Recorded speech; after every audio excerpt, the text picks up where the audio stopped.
CompTIA Tech Complete Training Course. Exam Objective 4.1 Compare and contrast programming language categories. Markup Languages. Now it is time to cover markup languages. In this lesson, we'll decode the mystery behind what makes websites and digital content look and feel the way they do. Let's start with the basics. Imagine you're reading a book.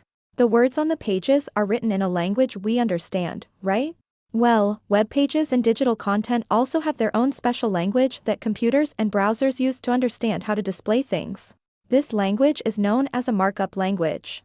Just like you wouldn't read a book without paragraphs, headings, or punctuation, digital content wouldn't make sense without its own set of instructions.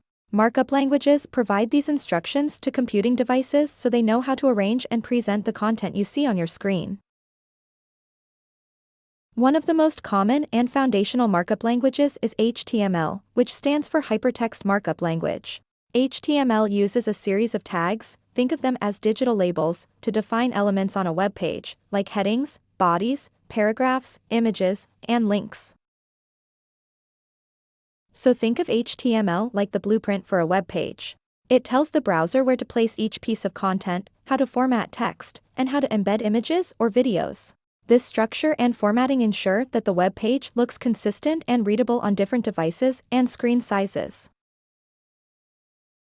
And HTML is just the beginning. There are other markup languages too, like XML, or Extensible Markup Language, which is used for storing and transporting data.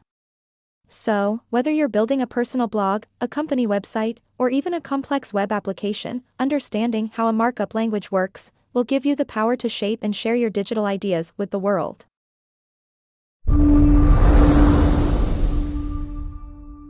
Thank you for watching. Subscribe for more great content.